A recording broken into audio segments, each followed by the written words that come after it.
What's up, everybody? Since we're near the end of 2021, I just want to share you some of my favorite shows of this year. And also, spoiler alert, if you haven't seen this, stop watching this. But if you have seen this, these favorite shows I've liked, enjoy the video. First off, Hawkeye.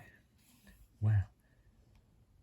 I mean, a Christmas show, right? Well, I mean, it is taken during Christmas time, but the chemistry between Kate Bishop and Clint Barton, who were trying figure out the Ronin problem and the problems with Echo, and Hawkeye helping Kate Bishop trying to solve the problems so that way Hawkeye can be free and go celebrate Christmas with his family.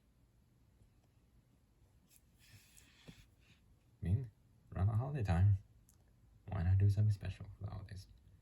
Monsters at Work. Sort of animated like The Office a little bit, but this was just to honor the 20 years later of Monsters Inc. And I just loved Monsters Inc. as a kid. And I remember going to see Monsters University when I was 10.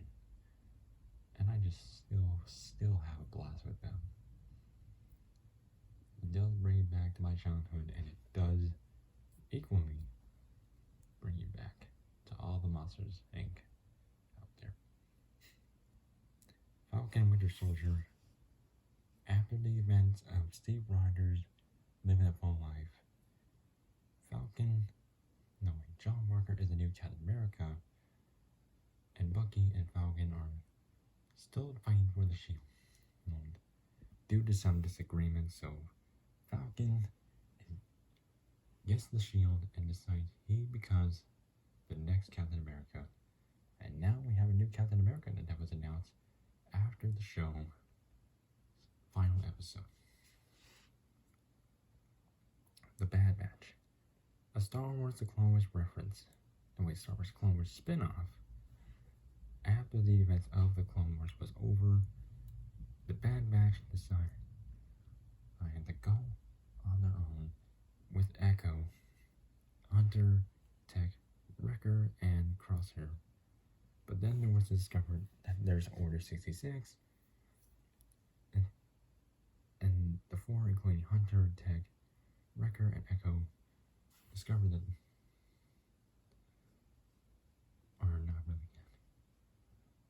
not really quite and what's happening, except for Crosshair, who turns to the Empire, and then they meet a person named Omega who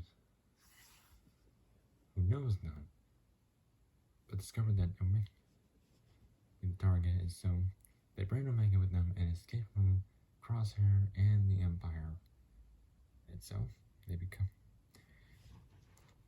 go on their own with Omega and escape from the Empire and go on their big adventures, in which does work.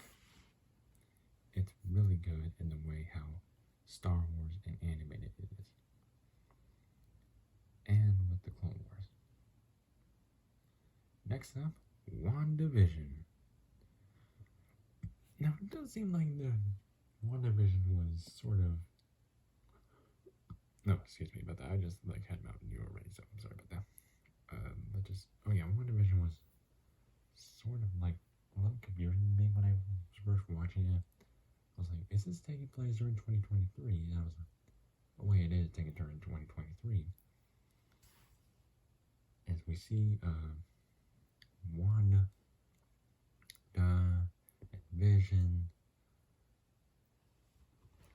in a very nice place, living their love life, and then discovering that something's wrong, but then they're like, oh, never mind, it's all good. But then some people are discovering that there was a problem, and so they're wondering what's the deal. But then we turned out when we get to the second to last episode that it was Agatha. No, the third episode that it was Agatha. The third to last episode that it was Agatha all along. And she killed Sparky. In which I think Agatha is just too much of a crazy villain. While Wanda and Vision seem to have some good chemistry,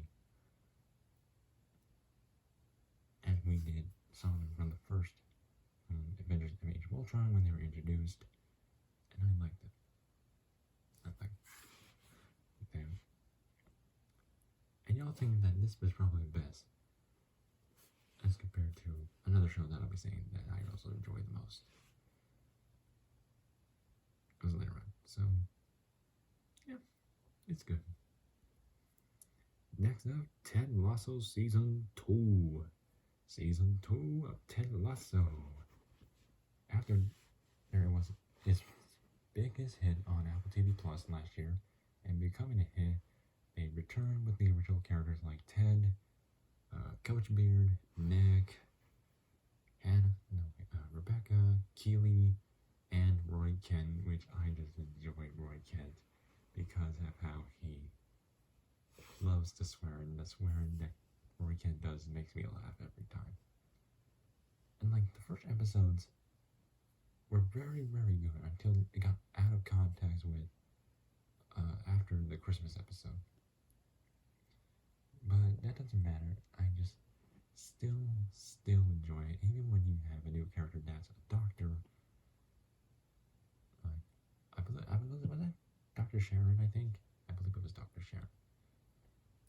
I don't think so, but wow, Ted Lasso always does bring me joy, and I just always enjoy watching it with my family. And how great it was, especially when you have Ted, Rebecca, Roy Kent, Keely Jones, Coach Beard,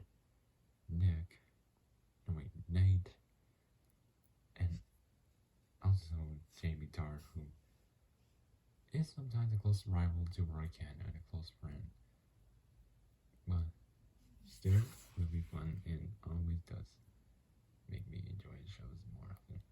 And number 1, Loki. Wow, this is quite the show that I enjoyed because we get to see Loki again, and we got to see Owen Wilson in this show. You know, Owen Wilson, the guy says, wow, wow, wow, wow. I probably nailed that right. And I really enjoyed the TVA and how Loki was brought into the TVA after getting the cube from Avengers Endgame, because you know the originals Avengers decided to go back to the past and bring the stones, but they made a mistake, and so Loki got the cube and then was brought into another world and was very quite amazing.